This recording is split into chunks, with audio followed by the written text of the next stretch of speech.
forcément.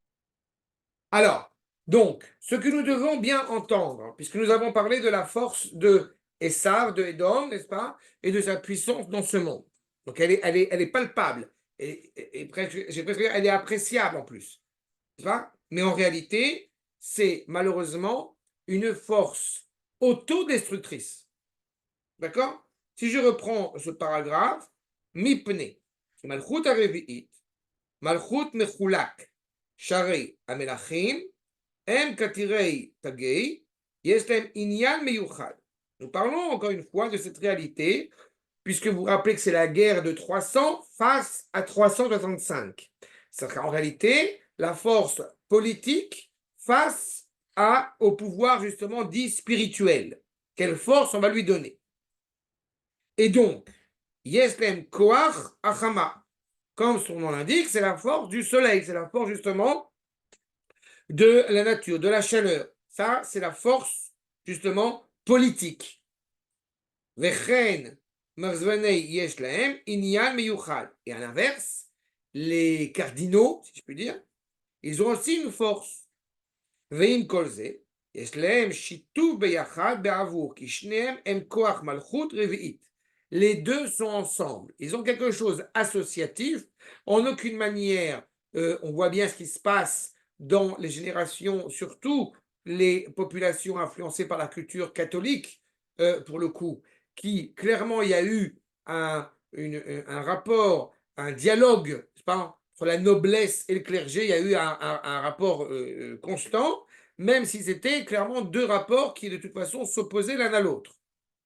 Mais le clergé a toujours eu droit de réponse, ou droit de veto, ou droit de regard sur ce qui se passait au niveau de la politique. Donc, ils ont quelque chose ensemble qui les met au même plan, mais en face de l'autre, même concurrentiel l'un de l'autre.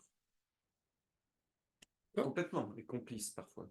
ויש להם תוקף השמש, והם נבדלים זה מזה. Quand le Rav dit תוקף השמש, il faut toujours avoir en tête que la force de Edom, c'est d'être justement assujetti à l'ordre de la nature. Et ils ne peuvent accepter qu'il y ait une nation, qu'il y ait une réalité qui dépasse cet ordre de la nature. D'accord? J'ai dans un cours que j'ai divulgué il y a quelques semaines de cela, j'évoquais l'idée qu'une des choses qui est la plus dramatique pour la culture occidentale, c'est le fait qu'il puisse y avoir un peuple qui ne participe pas à la charte dite morale défendue par la chrétienté. C'est un vrai problème. Yesh Kazé Davar? Qui... Charte morale de la chrétienté. Ah oui, une charte morale, charte pseudo-morale, oui, bien sûr. D'accord? Est-ce que nous sommes capables, j'avais soulevé cette problématique-là, est-ce que nous sommes capables, en tant qu'entité politique indépendante, est-ce que nous, avec toutes les pressions politiques qui existent certainement, mais est-ce que nous sommes capables de dire à la haie, vous n'avez pas, parce que la fois j'ai dit la Hague et j'ai compris qu'en français c'est la haie. Est-ce que nous sommes capables de dire à la haie, eh bien, vous n'êtes pas habilité à nous juger? C'est une vraie problématique. Et Israël n'a pas encore, semble-t-il, la force, l'audace de dire cela. Mais il faudrait. Vedavarze, ou itnagdut kasher tavin ze achetim sabitu la malchut mitzad ma mitzad atzmo. Cette royauté n'a d'autre solution que de s'annihiler. Mais il faut qu'elle soit prête à cela. Et pour l'instant, tant qu'elle a une force, tant qu'elle est rattachée à cet ordre de la nature, eh bien, c'est une destruction perpétuelle. Y a-t-il un espoir? Oui. Quel est-il? De reconnaître la centralité d'Israël. En tous les cas, pour le moment, il passe son temps à se battre l'un envers l'autre et donc être prêt à se tuer l'un envers l'autre.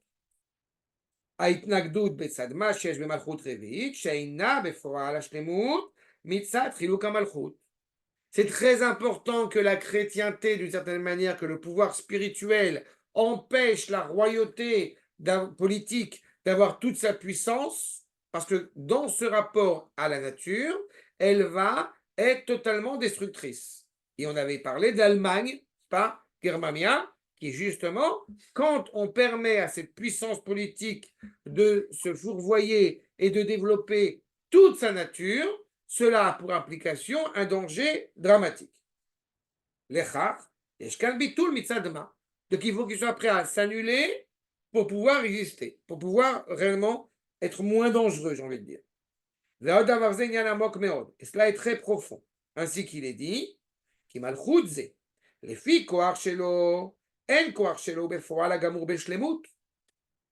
il a une force, mais il est automatiquement dans la retenue.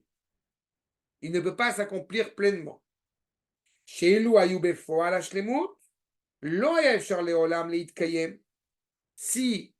cette dimension occidentale, politique, s'exprimait pleinement, le monde ne pourrait plus exister. C'est quand même une avancée considérable, évidemment soldée, j'ai envie de dire malheureusement orchestrée par le biais de l'ONU après ce qui vient de se produire pour le peuple juif, mais il y a quand même une prise de conscience considérable de dire il faut qu'on fasse attention à ne pas détruire le monde. Ça ne les a pas heurtés, ça ne les a pas blessés pendant 2000 ans, puisqu'il n'y avait qu'un intérêt justement politique personnel.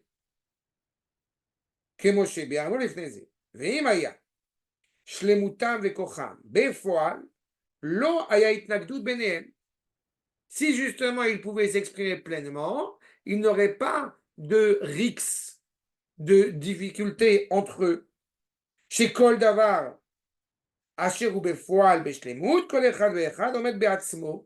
puisqu'ils peuvent s'exprimer pleinement, donc personne ne va m'empêcher d'agir. Ve'ein nogea bezulato. Cette compréhension, encore une fois, on peut le voir dans une relation, justement dans une relation de couple. Ce sentiment pour celui qui ne comprend pas ce que c'est qu'une vie de couple, automatiquement, il dit, je ne veux pas que mon épouse, nuise à ma liberté, nuise à ma carrière, nuise à ce que je veux. Alors? Shalom. Ah, oui, Mais bien, oui. Allez. Qu'est-ce que tu crois? On joue au bien, cartes. bien. Baruch Hashem. Il y a Sabrina qui est là en vrai. Baruch Hashem. On a changé de contexte. Bonjour Sabrina. Tu as Sylvia qui te dit bonjour Sabrina. Bonsoir. Tu veux faire une chaise, Sarah t'a fait une chaise. Non, c'est bon, je pense qu'il y avait tout le monde. Et moi, je suis là quand même. Hein. Et il y a le rap. Ah, merci. C'est quand même le rap qui est important. Hein. C'est pas grave. Tu sais, moi, Annie, chef. Attention, non. Mais c'est le qui va se faire, chef. Ah, ça, je reprends. Donc, c'est. Attention, c'est enregistré. Hein, alors, Baruch Hashem, on fera attention à ce qu'on dit. C'est l'heure. עכשיו, ומצד שאינו בפועל בשלמות, c'est ce que j'ai expliqué à l'instant. À partir du moment, encore une fois, où il y a, le sentiment, a priori, de ne pas être brimé pour pouvoir agir, alors, a priori, la guerre ne se fait pas. Mais dans le cas précis, il y a toujours une interaction entre cette force politique et, comme on l'a dit, cette force religieuse. Donc, le combat est inévitable. Donc, il faut trouver, c'est ce qui s'est passé pendant l'histoire, certains arrangements entre la dimension politique et la dimension religieuse, jusqu'à la séparer totalement. Mais ça demeure le problème que nous avions soulevé, qui détient le pouvoir. Solution, si le politique décide du religieux, il permet d'avoir une mainmise et une direction du religieux. Ce qui, évidemment, ne convenait pas aux religieux pendant des siècles et des siècles. Donc, les filles chez Yevchar, chez Koach Elion Ze, Baolamazé, Beshlemut. Puisque le pouvoir religieux, en l'occurrence, on se rappelle que Esav, il a. Dites-lui la page, s'il te plaît. Dans le livre, Oui. Samer Zain. On se rappelle que Esav, il a un contrôle de ce monde-ci et il aspire à avoir un contrôle du monde futur. Cela veut dire qu'il ne l'a pas, mais il le souhaite. La solution que va trouver la dimension spirituelle, si je veux dire, que va lui apporter la chrétienté, c'est d'avoir un contrôle du monde futur, mais en réalité, de se couper de ce monde-ci. Parce qu'il n'arrive pas, justement, à avoir une harmonie entre les desiderata de ce monde-ci et l'aspiration du monde futur. D'où leur complicité. D'où leur complicité d'un côté, mais aussi d'où leur tension et leur concurrence de l'autre côté. La seule solution, justement, c'est l'harmonie, l'unité défendue par Israël, proposée par Israël. Nous n'avons aucune nation au monde qui peut vivre réellement selon les principes du Vatican. D'accord? On avait expliqué cette problématique-là. Achal, שאילו היה בשלמות, לא avait נפקא. הנה, לאפיינהו והיה שלום ביניהם. Si justement ils étaient parfaits, c'est-à-dire séparés en fait l'un de l'autre, il n'y aurait pas de rixe possible. Acharchar, et puisque justement cette force supérieure n'a pas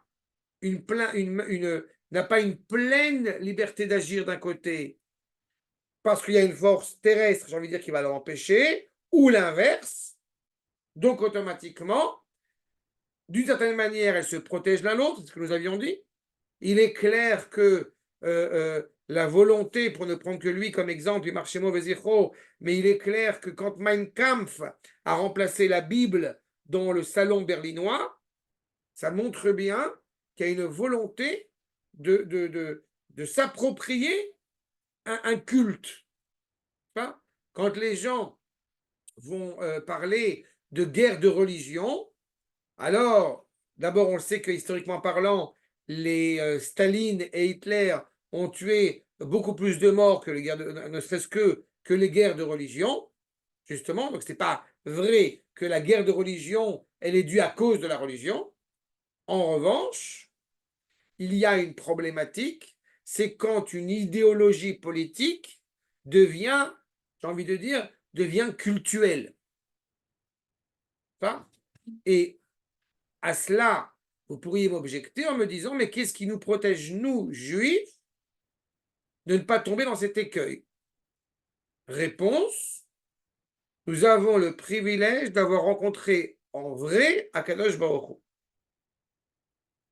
Il y a parmi les nombreuses, comment dirais-je, les nombreuses insultes que je peux recevoir de temps en temps sur YouTube, il y a certaines à laquelle je réponds, certaines que j'efface, etc. Mais il y a certaines qui me font beaucoup rire parce que je pense qu'elles sont intéressantes à répondre malgré tout, même si c'est des bêtises. Et la dernière en date qui m'a marqué, ça a été de me dire le Talmud précise bien que Dieu n'a jamais dit qu'il fallait forger, qu'il fallait créer un État juif. Non, grande phrase, encore une fois, impressionnante, que quelqu'un peut exprimer pareil, d'une bêtise monumentale, évidemment. Et je lui ai répondu clairement que, Avram Avinu, eh bien, il lui est clairement précisé que je ferai de toi une grande nation, ce qui montre bien la volonté, dès le départ, dès l'origine de ce qui a forgé la nation hébraïque, à quel point l'objectif donc de forger une nation concrète sur terre. Deuxième point, dans le traité de Sanhédrin, où nous avons clairement évoqué que l'avènement messianique n'est pas une réalité mystique, mais est une réalité tout à fait concrète et inscrite dans le politique. Et puis enfin, troisième point qui me paraît essentiel, c'est ce que nous avons reçu là, quand nous recevons la Torah, quand nous recevons les 10 paroles au Sinaï, l'expression chère à mon cœur et célèbre qui est utilisée, Mamlechet Kohanim Begoy Kadosh, une entité qui n'a d'autre but que de servir à Kadosh Baruch Hu. On ne parle pas d'une entité telle le Vatican, on parle clairement d'une entité politique, Mamlechet. On parle clairement d'un corps animé par la sainteté. Nous avons ici, exactement à contrario, l'inverse de cette tension perpétuelle qui existe entre ce pouvoir dit spirituel et ce pouvoir dit politique qui va être déformé évidemment chez Edom. Parce que l'harmonie est impensable. D'accord? C'est exactement cette problématique-là. Donc, comme il y a une tension perpétuelle, évidemment, ce quatrième pouvoir ne cherche qu'une seule chose, c'est à donner un sens à son idéologie. Elle veut clairement se révéler. Alors, on va y revenir. Regardez juste la suite. Donc, qui est cherché Koach Elyon Ze Bo Olam Hazeh Beshlemut, She'ilu Haya Beshlemut, Lo Ave Nafka Avenu, Ane Shalom Benehem. Chachav, puisque maintenant, En Koach Ze Elyon Beshlemut. Ils ne peuvent pas, justement, ce pouvoir suprême ne peut pas être présent dans ce monde complètement. Vekatsar et Matzah Leishtarea, Elu Akochot, Ba Olam Hazeh. Puisque les forces terrestres ou les forces, les appeler les forces célestes, ne peuvent pas clairement exister parce qu'elles ne sont pas animées par le bien, par la morale. Pourquoi je vous ai repris ce paragraphe-là, juste pour la fin du paragraphe, qui nous dit Veu inyan amok meod.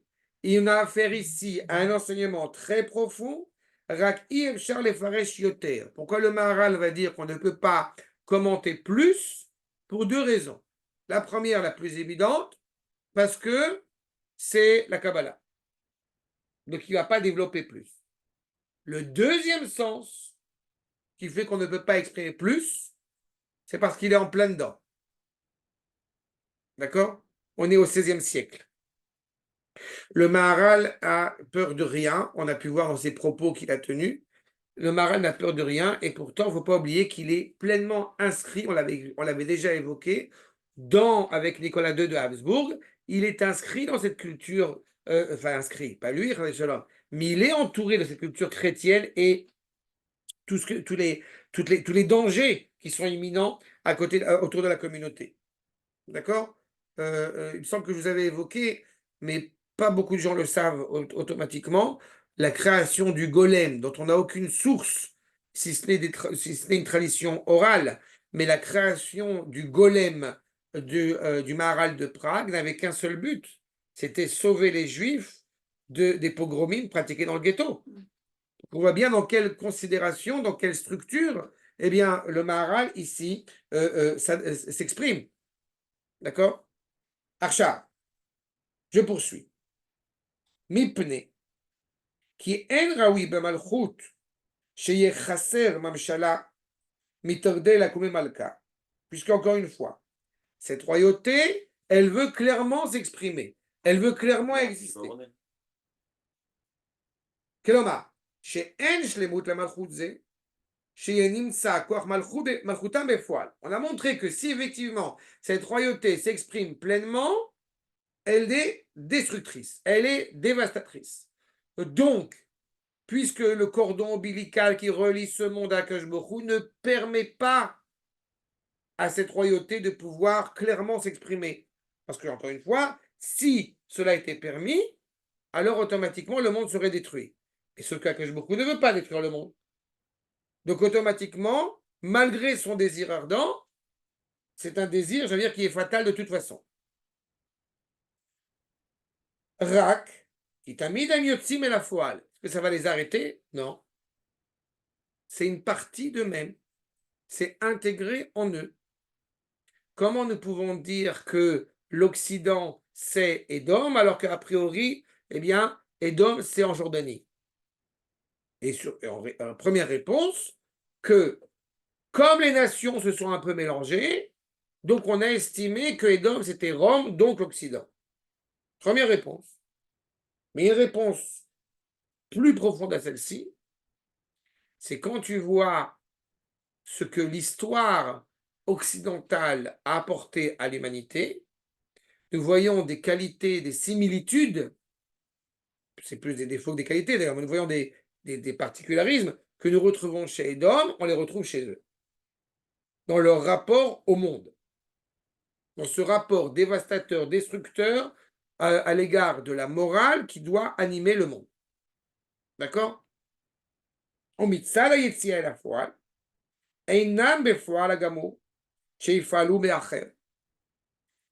cette réalité, ils ne vont pas évidemment, comme je l'ai dit, s'exprimer pleinement. Ils ne peuvent pas développer toute leur force, mais ils peuvent se développer eux, et c'est très important qu'ils se développent eux pour qu'ils puissent tomber par la suite, encore une fois, sans équivoque. Arrête. Galou lecha, al kol malchut revit. Il t'est ici révélé que justement, toute la force de cette quatrième royauté, Asher koach malchut ze mushpa veyotse lefoal tamid.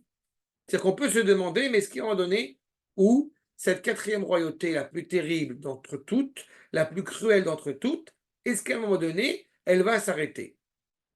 C'est l'espoir auquel on a envie toujours d'aspirer. Réponse, non. Parce que Yotse lefoal tamid. Quand est-ce qu'elle va s'arrêter alors? Quand est-ce que ces préceptes, comme je disais tout à l'heure, dits moraux, pseudo-moraux, qui sont l'inverse de la moralité, quand est-ce qu'ils vont cesser d'être aussi relatés? Réponse, quand Israël se sera assumé. À ce moment-là, nous passerons de la chute de la quatrième royauté, selon les enseignements du Maharal, à l'avènement de la cinquième royauté. C'est clair? Ouais. Ou les fichach, et les koach malchut revit, metziut befoal legamre. Ils n'ont pas de réelle réalité, puisque de toute façon, ils sont perdus d'avance. Vous comprenez que la volonté de la deuxième royauté, la royauté de Perse, on ne citait qu'elle, elle était persuadée, à commencer par la peau de vache, par Vashti, elle était persuadée que puisqu'il avait été énoncé que 70 ans après la destruction du premier Beth Amikdash, eh bien, semble-t-il, la construction du deuxième allait arriver, il fallait faire tout ce qui était en leur pouvoir, selon leurs propos, pour, pour casser, pour rendre caduque cette prophétie. C'est-à-dire qu'en réalité, après la destruction du Beth Amikdash, eh bien, tous ceux qui vont succéder à Nabucodonosor, que ce soit Mordok, que ce soit Balthazar, ou que ce soit la petite fille Vashti, ils vont tous essayer de calculer, de faire des calculs pour arriver à la conclusion que c'est bon, on a gagné, le peuple juif ne reviendra pas sur sa terre. Le peuple juif ne reconstruira pas le Beth Amikdash. Assuérus de la même manière. Et vous pouvez poursuivre ces épisodes jusqu'à aujourd'hui. Il suffit que vous lisiez quelques paragraphes, quelques passages de Mein Kampf. Je l'ai sur mon ordinateur si ça vous intéresse un jour de le lire.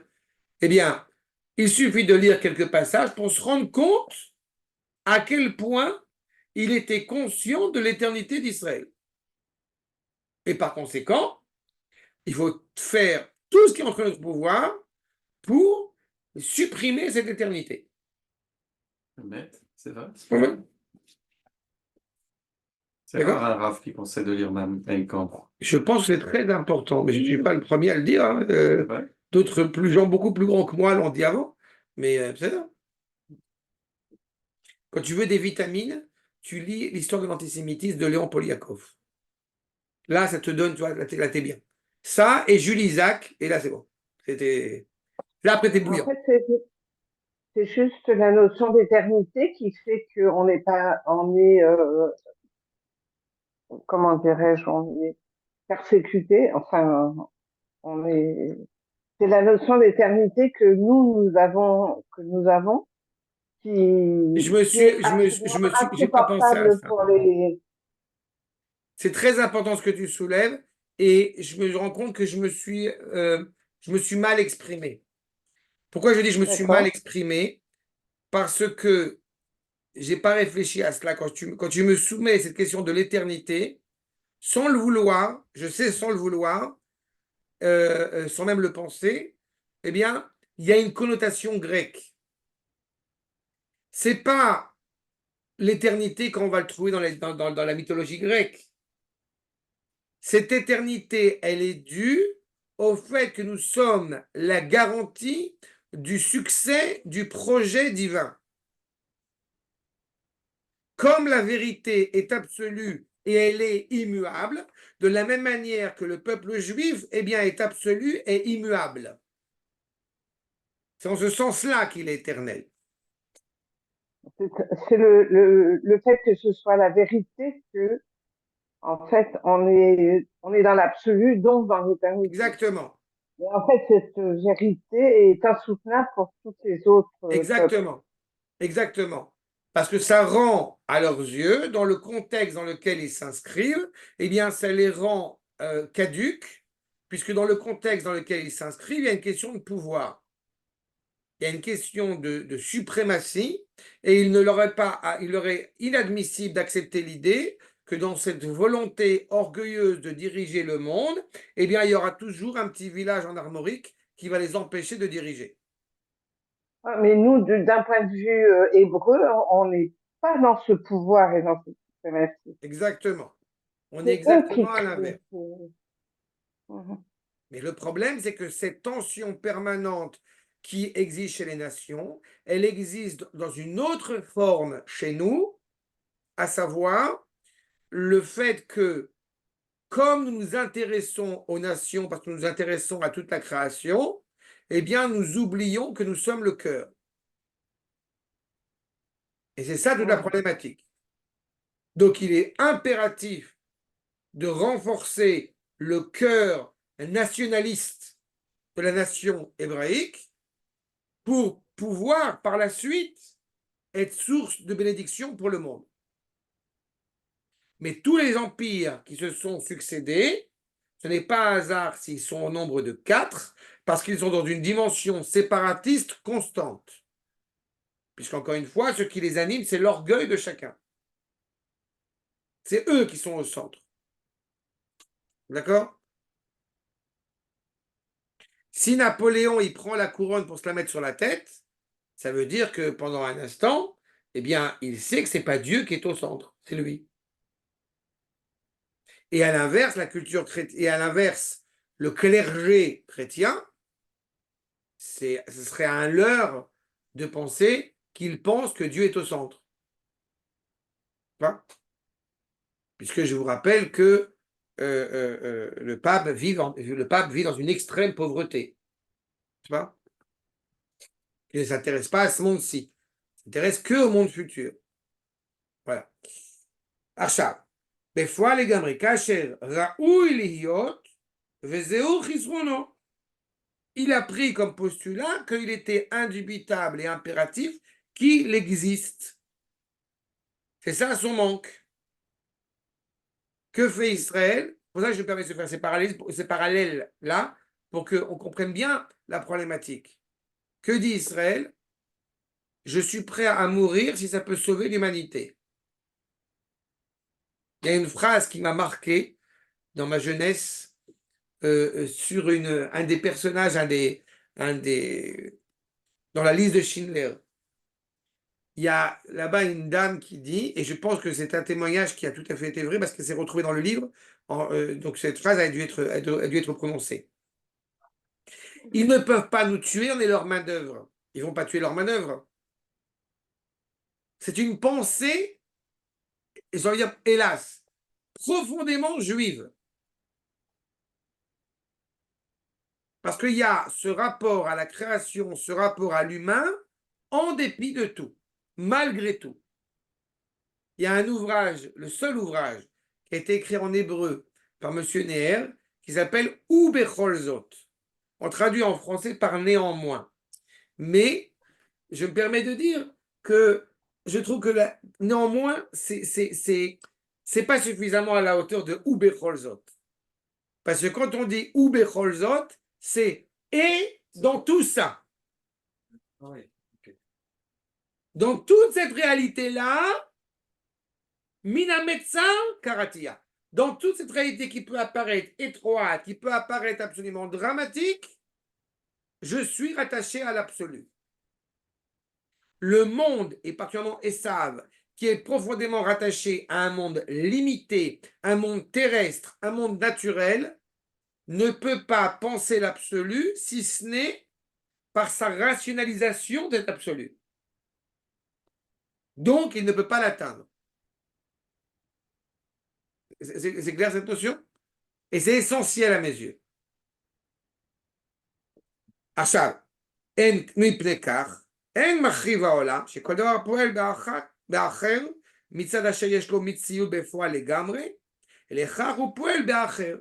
Il est conscient d'un côté que s'il est pleinement expressif dans ce monde, il peut le détruire, mais que d'un autre côté, il est rattaché à ce monde. Donc, il va utiliser d'autres forces pour pouvoir exister sans le détruire. Mais il a une volonté dévastatrice et destructrice dès le départ.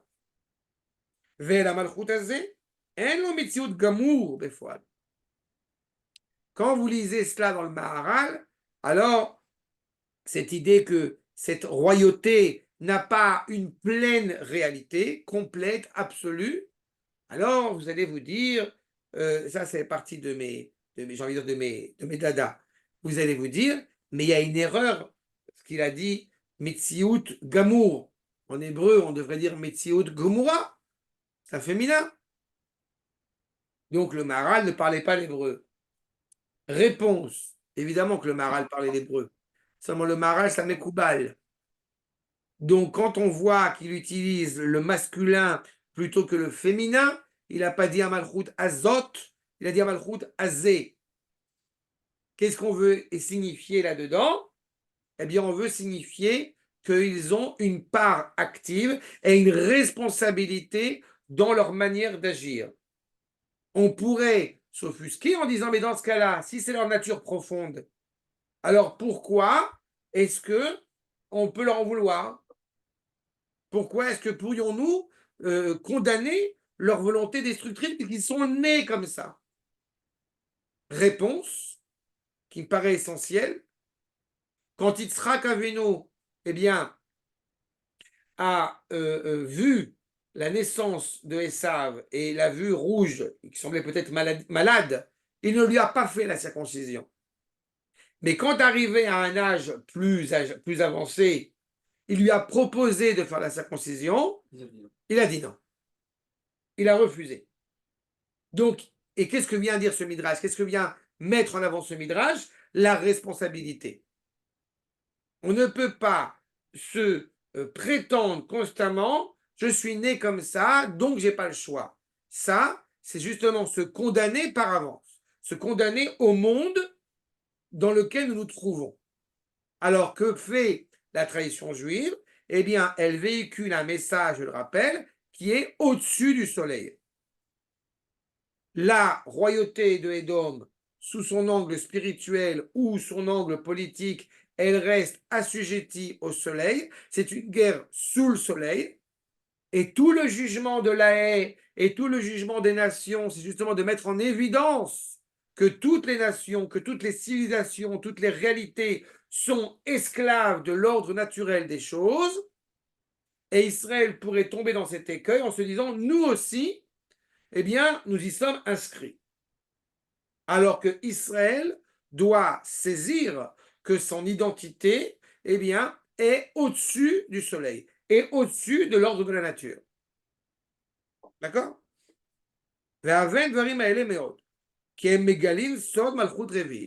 Elle nous révèle à l'instant le secret profond de cette quatrième royauté. Et sa force, on ne vient pas essayer de comprendre, je veux dire, d'où vient cette force, mais on est en train de décrypter cette force.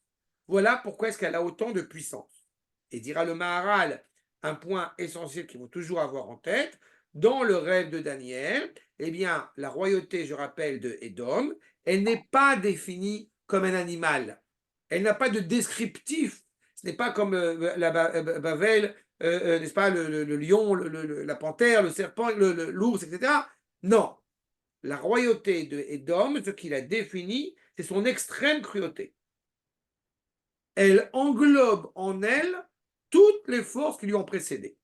Donc elle a très bien saisi comment diriger ce monde. Mais, comme je l'ai dit, ce qui importe, c'est qu'elle se trouve au centre. Il faut toujours avoir en tête qu'en parallèle avec Erasme, le fondateur de l'humanisme, nous avons en parallèle avec cela la Saint-Barthélemy. Ça montre bien, encore une fois, quand l'homme veut mettre justement l'humanisme au centre, eh bien, chez les Européens, les Occidentaux, cela a des répercussions absolument dévastatrices, absolument destructrices. C'est exactement cette problématique-là. Ma'u koach malchut ze, ou ma'u inyano, Ve'en ele, 300 ketirei tagei veshasa. 300 face à 365. Merzene ra koach hasrara shel chaya revi'it, shemekabelet achaya arevi'it, min akoach hashemesh. Il reçoit clairement cette force donc du soleil. Maintenant, dans ce cas-là, si on voit la nature profondément cruelle de Édom, qui d'une certaine manière, elle est orientée, elle est limitée, elle est cadrée grâce aux cardinaux chrétiens, donc, d'une certaine manière, la chrétienté est une bonne chose. Comprenez la problématique? Puisqu'elle est limite.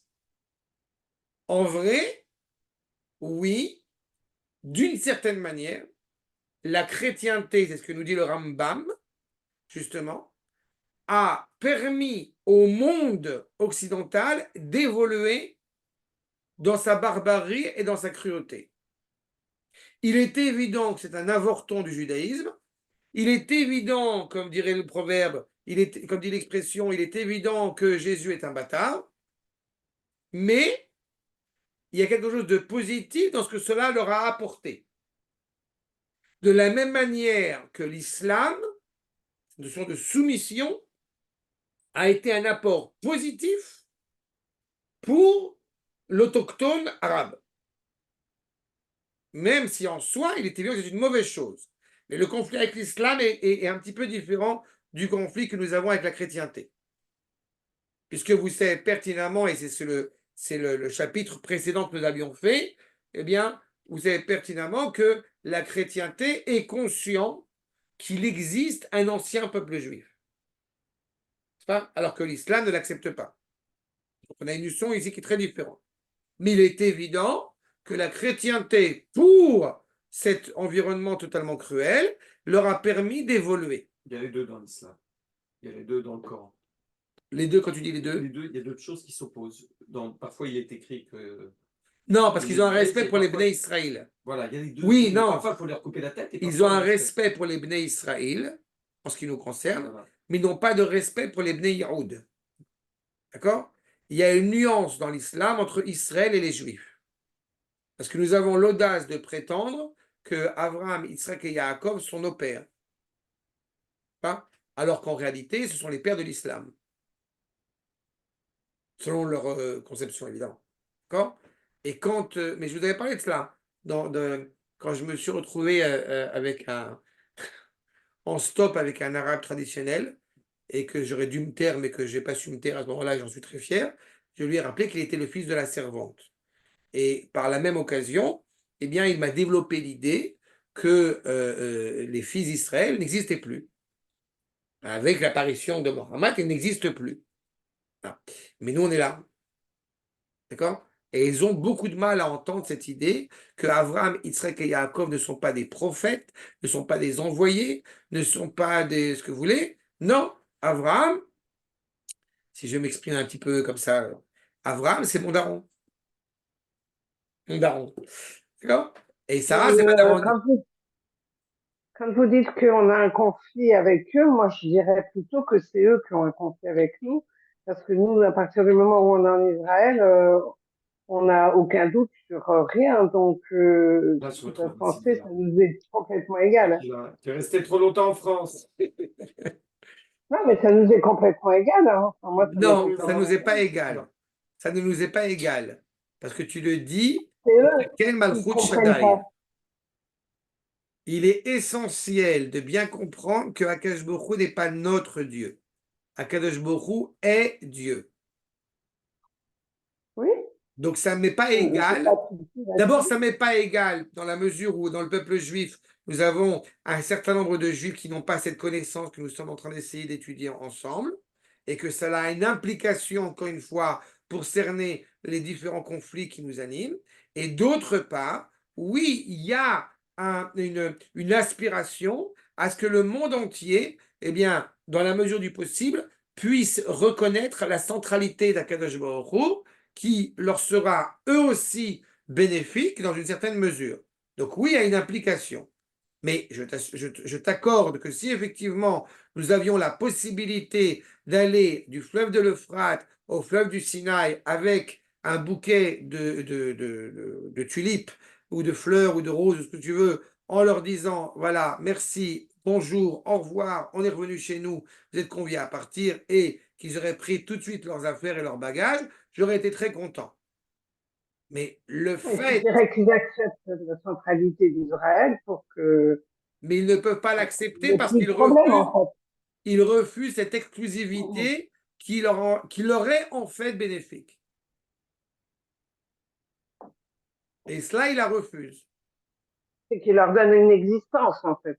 Pardon? Ce refus leur donne une existence. Aussi. Mais j'ai coutume malheureusement de dire un point supplémentaire qui n'est pas moins terrible à mes yeux, à savoir que si effectivement, quand tu entends des discours politiques qui sont grosso modo hésitent entre deux positions, la première, il faut négocier les territoires, il faut parler, il faut faire la paix, il faut faire Oslo, faire ce que tu veux.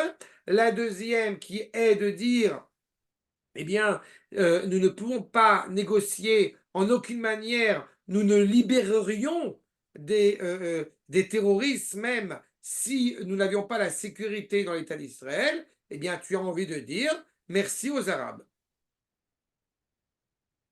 Parce que si réellement nous avions cette sérénité, cette sécurité sur notre pays, eh bien, on négocierait un nanomètre d'Eretz Israël sans aucun problème. Et comme j'ai coutume de l'expliquer, je ne suis ni féru de négocier un nanomètre, mais au contraire, je suis pour rendre tous les territoires occupés. D'accord? Tous les territoires occupés du fleuve de l'Euphrate au fleuve du Sinaï doivent être rendus à leurs propriétaires. Et il faut que ce soit indubitable et impératif pour nous en tant que peuple qui est revenu à la maison. Et quand nous aurons cette force-là, face à ce monde justement arabe, nous aurons déjà atteint un niveau supérieur de compréhension et un niveau supérieur de respect de leur part. D'accord? De la même manière, sans faire de digression, malgré tout, mais c'est toujours important de se rappeler que quand, malheureusement, eh bien, cet arabe qui est appelé communément Abou Mazen, il n'est jamais appelé Abou Mazen par ma petite personne. Il est appelé Mahmoud Abbas. Pourquoi? Parce que Abou Mazen, c'est une marque de respect. Il est le père de Mazen. Il faut comprendre la culture arabe. C'est son fils. Il faut comprendre la culture arabe si tu veux, encore une fois, l'affronter, si tu veux être en phase avec elle et savoir lui répondre à sa juste mesure. Il y a deux valeurs essentielles dans la culture sémite et particulièrement dans le monde arabe aussi, c'est le fait d'être le père d'eux et d'avoir une terre. Le rapport que tu as à l'égard de ta terre. Tu es prêt à donner ta vie pour sauver ta terre. À partir du moment où tu renonces au caveau des patriarches à Hebron, eh bien, cela démontre pour un musulman traditionnel que tu n'es pas le fils d'Abraham, Yitzhak et Yaakov. Même s'il se trompe totalement, mais le fond est là. D'accord? Et c'est pour ça qu'il est impératif pour nous d'abord de reconnaître cette identité qui est la nôtre. Et en deuxième partie, pour pouvoir pleinement réparer le monde et accroître cette réparation, accroître cette présence d'Akadosh Baruch Hu dans le monde entier, pas en vue de prosélytisme, comme certains pourraient le comprendre, mais en vue justement d'apporter cette bénédiction à travers le monde, puisque, encore une fois, la volonté d'Israël n'est ni d'être conquise, ni d'être conquérante, mais au contraire d'avoir justement une harmonie à l'échelle du monde entier. Par conséquent, eh bien, elle est l'expression justement de cette cinquième royauté selon les propos du Maharal. Si nous avons la quatrième royauté qui sont 4 points disparates l'un de l'autre, eh bien nous avons la cinquième royauté avec un point au milieu. Toutes les forces, tous les points cardinaux sont évidemment présents, utilisés, mais ils savent être rattachés à celui qui représente le cœur. D'accord? En cela, pour reprendre, ça va, c'est clair sur ce point? Donc, en cela, nous reprenons, au moins encore un petit peu, la problématique justement de Edom, qui va être directement rattaché pour le coup à l'Italie. Voyons ensemble. Ren, Ama Asher Besamouch Elav, dans le traité de Megillah. Ama, Oula, Italia shel Yavan, Zekrach Gadot shel Malchut Reve'it. On parle de 1200 kilomètres. J'ai entendu qu'il y a 7 histoires, 7 légendes qui expliquent comment Rome a été façonnée, comment Rome a été créée. On n'a aucune certitude, on ne sait pas comment Rome a été créée. Historiquement, c'est... Et là, on a justement un Chacham qui nous dit clairement que l'Italie, donc, eh bien, est une grande bourgade, justement, de ce que représente le royaume, le 4e royaume, donc 1200 km. Vehu, ce qu'il nous dit à l'instant, Vavei, Shlosh Meot Parsa, à Shlosh Meot Parsa, 300 sur 300. Veyeshba, Chassage Vakim, 365 commerces, marchés, supermarchés. Keminyan Yemot Achama, encore une fois, une société consommatrice. Sur 1200 km, vous avez 365 kenyonim. C'est beaucoup quand même. Ve katan shebekulam, shel mochre ofot, vem tet zain mil, al tet zain mil. Et le plus petit d'entre eux, eh bien, il vend des oiseaux, ou des poulets, en tout cas des oiseaux, de 15 sur 15. Ou melech soed bechol yom bechad miem. Et le roi, chaque jour, n'est-ce pas, il va consommer un des poulets dans un de ses marchés. Vanolad bo, afalpi, sheino darbo, vadarbo, ar sheino nolad bo, mekabel pras metamelech. Et celui qui justement, eh bien, lui apparaît là, et comment dirais-je, peut en profiter, même s'il ne reçoit pas de prix, il n'empêche que il est clairement reconnu comme appartenant au roi. Et il a 3000 enfants, 3000 citoyens qui sont à ses côtés. Et chacun a 500 fenêtres. Comprenez, on est en train d'entrer dans des chiffres, dans des détails qui sont menus, tels que cela, encore une fois, la Gemara nous le développe, et le Maharal, évidemment, va expliquer chacun de ces détails. En comprenant, mais je pense que vous en doutez avec ce chapitre que nous avons déjà entamé, en comprenant que chacun des détails, en réalité, cache derrière lui une conception importante chez Edom qui a des implications dans son rapport à la société, dans son rapport à l'humanité. D'accord? Achab, juste pour terminer sur ce point, Tsada Achat Yam, Vetsada Achat Harim. D'un côté, on voit avec ses fenêtres, ces 500 fenêtres, vous avez certaines qui donnent sur des murs, d'autres qui donnent sur des montagnes, d'autres qui donnent sur des plaines, d'autres qui donnent sur la mer, Mechetzi Shel Barzel, Vetsada Achat Chulsit ou Metsula. Lui qui donne sur un comment ça, sur un champ de mine, sur des fers, sur des métaux, et l'autre, au contraire, eh bien, sur les algues, ce qui est dans la mer, ce qui est enfoui au fond de la mer. On voit encore une fois. Là, on peut le comprendre au sens le plus simple qui soit avant de rentrer dans le Maharal.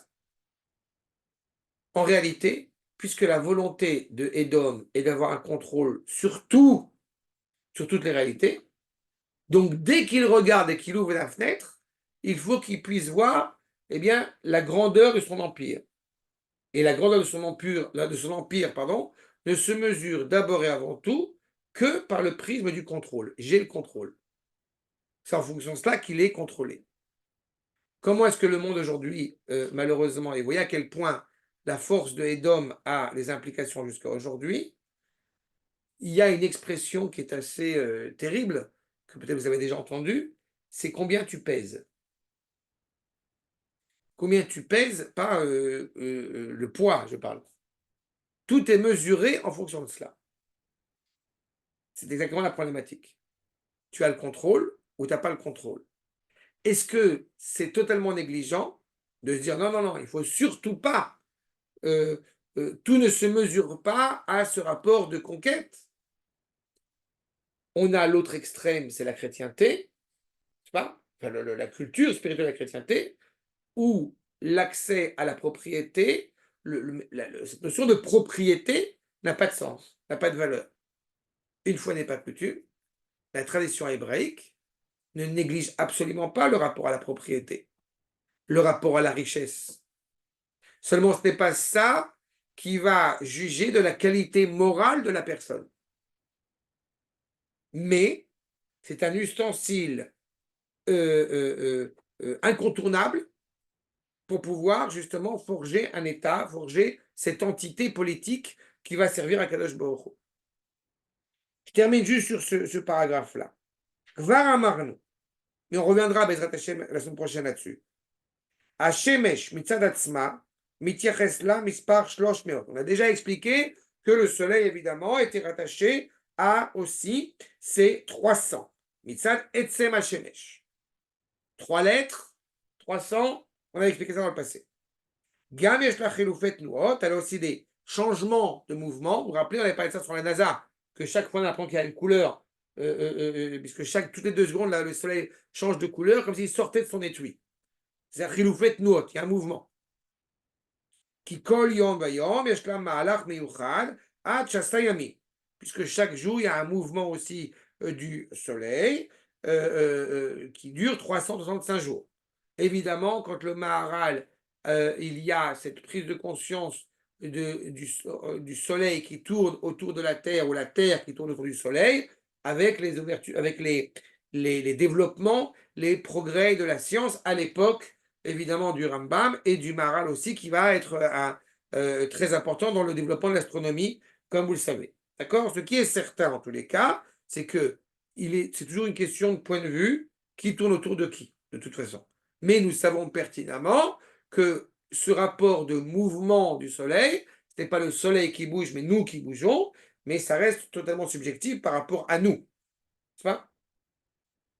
Vekenegedze, Amar, qui a krach be'atzmo, ou shlosh moed parsa. Justement, cette bourgade, elle aussi, est de 300.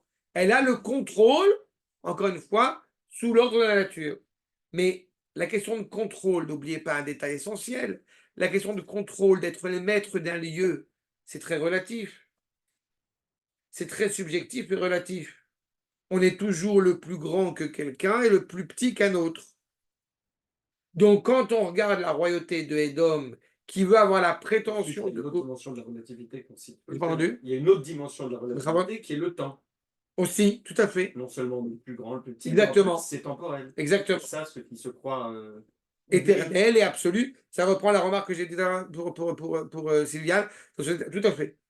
C'est cette problématique-là que le monde de Édom se croit maître des lieux, maître de l'espace, maître du temps, maître de tout, alors qu'en réalité, eh bien, ils sont les sujets de cette réalité.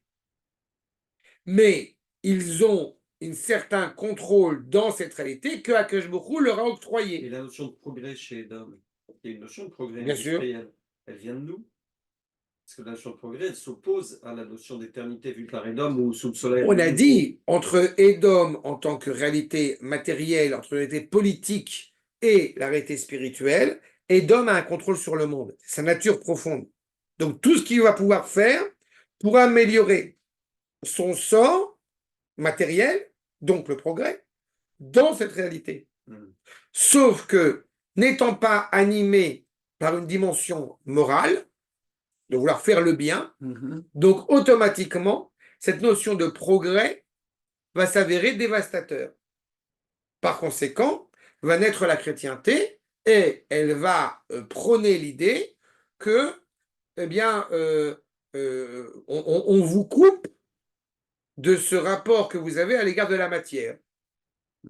Et puis aussi cette idée, c'était le seul petit café qu'on avait eu, là, le café philo, Oui, sur le progrès et la morale, la technologie et la morale. exactement. Exactement. Qui chez nous sont compatibles, chez le chrétien, c'est Non le seulement progrès, c'est compatible, non seulement c'est compatible, mais j'ai montré grâce au Rav Kook que non seulement c'est compatible, mais pour que ce soit un réel progrès, il faut que la morale soit. Qu'elle le refasse. Sylviane, tu nous entends? Vienne, Oui, je vous entends, mais j'étais en train de penser, je ne sais pas si je me trompe, mais dans Kavod, il y a dans dans le poids, comme vous avez parlé du poids, c'est une mesure, mais il y a aussi, je me trompe si c'est un rapport avec Kaved Ben non. Et Kavod, c'est, Bienvenue en Israël. Bien sûr, le kavod est quelque chose qui est et rattaché évidemment à Kavod, ce qui c'est est quand même lourd. quelque Bien sûr. chose, Nahon. oui, mais le poids en lui-même, c'est quelque chose de mesurable et qui est quand même à mettre en lien avec le Il y a fait Kavod, qui est méod. quelque Mais chose justement, de, le kavod, il est toujours là aussi relatif en fonction de la personne qui est en face de toi, que justement que tu éprouves une certaine lourdeur, j'ai envie de dire, à son égard ou non. Mais ça reste relatif, alors que le respect que nous devons avoir à l'égard d'Akadosh Baruch Hu, eh bien, n'est pas subjectif et n'est pas relatif. et il n'est pas pesable, il n'est pas mesurable, hein, Il n'est pas surtout. mesurable. Par rapport, comme Et pour le justement temps, parce c'est qu'il n'est pas pareil. mesurable, là, je vais dire une phrase très importante, c'est justement parce que ce kavod n'est pas mesurable qu'il est mesuré. C'est justement parce que tu ne peux pas montrer tout le respect que tu dois à Akadosh Baruch Hu que la halacha va être très stricte concernant le rapport que nous devons avoir à l'égard d'Akadosh Baruch Hu. Par l'appellation que tu vas lui donner et par les actes que tu vas commettre. Parce que si on était réellement conscient de cette grandeur infinie d'Akadosh Baruch Hu, on sauterait d'un pont. On Ouais, je ligoterait comprends. notre fils sur l'autel. Ah, mais c'est exactement ce que je pense. Ouais, D'accord? ouais. Donc c'est exactement cela. En tout cas, cette bourgade romaine, cette bourgade de Édom doit avoir un contrôle plein sur le monde. Mais encore une fois, dans sa tête, et je ne serais pas étonné, et c'est une pure spéculation de ma part, je ne serais pas étonné, c'est justement dans l'idée que ce n'est pas la Terre qui tourne autour du Soleil, mais le Soleil qui tourne autour de la Terre, se cache pas justement l'idée que le contrôle est chez nous. Alors qu'en étant conscient que la Terre tourne autour du Soleil, d'une certaine manière, nous comprenons que tous les éléments qui existent ne sont que des ustensiles qui nous permettent de nous améliorer, encore une fois, dans le but intime d'être rattaché au projet divin. Il y a quand même chez nous l'idée que tout le projet divin, il a été fait pour nous. Par rapport à Israël, Oui, oui, je parle par oui, oui, pour nous, oui. on est Mais quand même au ce, centre de la création. oui, au Ok, non, mais centre, oui, tout à fait, mais au centre en tant que valeur. C'est le cœur, On hein. n'en tire pas un orgueil, ça je veux te dire. ouais. C'est pas. C'est, tu sais, il y a cette phrase que j'aime beaucoup dans le Pourquoi je suis juif d'Edmond Flegg. Et il y a toute une litanie comme ça Oui, oui. je suis juif parce que truc. Et il dit je suis juif parce que chez nous, l'homme est au centre. Je suis juif parce que chez nous, Dieu est au centre. C'est pas vraiment comme ça qu'il a Mhm. formulé, mais il y a cette idée-là. Et c'est exactement ça. On n'a pas un problème avec l'homme et on n'a pas de problème avec Dieu dans la tradition juive. On a un problème, si je puis dire, à imaginer la possibilité que le créateur et la créature jouent au football ensemble.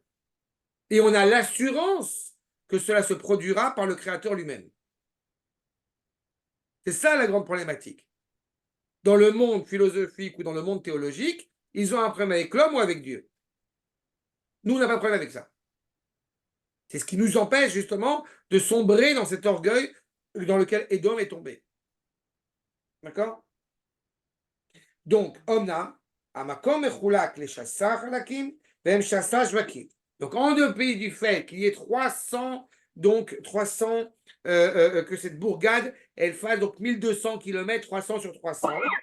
Il y a en plus de cela, on nous dit que cet endroit est séparé et coupé en 365 marchés. Il y a un mouvement du soleil. Qu'est-ce qu'on entend dans cela? Je suis parfait. Je suis Édom. Je suis Assouille. Je suis déjà fait. Je suis déjà complet dans cette bourgade dans laquelle je réside. Et pourtant, j'ai besoin d'acquérir des choses. J'ai besoin de cultiver des choses. je ne suis pas parfait. Il y a une nécessité. Et ils vivent dans cette tension permanente. Comme je me permettrai de le dire, heureusement qu'Akadosh Baruch Hu a créé la faim. Sinon, on mourrait. Donc, la faim, c'est une bracha ou c'est une malédiction? Pour le chrétien, c'est une malédiction. Parce que cela met en valeur le fait que nous ne soyons pas parfaits La faim, la faïenne. Oui, Alors que pour nous, c'est la bracha totale. Exactement. Quoi. exactement. Heureusement que j'ai faim, je peux arriver à un stade où je n'ai plus faim, ce qui est très dangereux parce que je suis tellement servi à Akadosh Baruch Hu, mais comme j'aime à le répéter, un prophète ne doit pas avoir faim, sinon sa prophétie va emporter préjudice, ne va pas être à la hauteur de ce qu'on attend. D'accord? Donc, Bezrat Hashem, nous poursuivrons la prochaine Il y a un fois. domaine dans lequel les dômes excellent, qui mélange l'éternité et la possession, c'est l'art. Oui, mais on avait déjà parlé de cela, que tout ce rapport à l'art, comme son nom l'indique, est un rapport artificiel. Oui, C'est un rapport justement d'extérieur. Toute la problématique de Edom, elle est là. c'est ça. Tout est visé sur l'extérieur. Exactement. J'ai un musée à la maison. Alors que exactement. Alors que Oui, il y a quand même une volonté d'absolu. Ça peut, à travers là. Oui, bien sûr qu'il y a un vrai absolu. Et chez l'artiste, par contre, chez l'artiste. Il a grandi chez Yitzhak, je te rappelle quand même. Ouais. Il a grandi chez Yitzhak. Donc il y a une volonté de vérité. Mais une vérité parce qu'on y a un intérêt. Pas la vérité en tant que vérité morale et juste. Et pourquoi chez l'artiste, il y a ce côté dont tu parlais de désespoir, qui est interdit chez nous, mais qu'il y a chez l'artiste, surtout pas juif? Parce qu'il y a le développement de cette sensibilité face à la grandeur du monde. Il y a une sorte d'hypocrisie constante et on n'arrive pas comment dirais-je, à s'associer avec elle. Tu l'as moins chez l'artiste juif. Hein. Bien Tu sûr. prends Calder ou Chagall, qui sont deux grands artistes. Bah oui, Parce que c'est ce que j'allais dire. justement, en ce qui concerne Chagall notamment, c'est parce qu'il y a cette notion, encore une fois, de Emouna qui l'anime de l'intérieur. L'artiste Il y a des désir. d'homme va se rattacher à quelque chose qui va lui permettre de sortir de son esprit, de sortir de sa condition humaine limitée par le biais de l'art. Alors qu'en réalité, l'artiste juif ne fait que révéler cet absolu et cette éternité qui l'anime de l'intérieur. C'est pour ça que Il y a une tout espèce est rattaché à Emouna. Il y a une espèce de Pardon. transcendance quand même. Il y a une espèce de transcendance Qui anime l'être hébreu par essence. Qui anime Et l'être d'ailleurs, hébreux par essence. ouais, et d'ailleurs, Chagall, je suis allée voir une exposition de lui et il a des discours sionistes absolument remarquables. Hein. Donc, vraiment, il y a une émouna forte qui s'exprime par là. Il y a un travail qui a été fait, tout à fait, de révélation. Mais je dis au-delà même de l'aspect artistique, ce qui anime encore une fois cette neshama, lequel il essaye de déserter. Mais bon, c'est un sujet à part entière sur cette question d'identité de toute façon. Sur l'architecture des églises aussi, on voit. Pardon? Sur l'architecture des églises aussi, on voit. Exactement. L'architecture des églises. Tout est l'art n'est pas dans le contenu. Mais tu as ça à l'origine déjà avec Caïn et Abel. Caïn est prêt à apporter à Dieu les tomates pourries, ce qui reste à la fin. Dénué de vitalité. D'accord? C'est exactement l'inverse de ce que nous proposons. Tov, sur ce, à la semaine prochaine. Portez-vous bien, Bezrat Hashem. Bonne soirée. Voilà. Merci beaucoup, au revoir. Au revoir.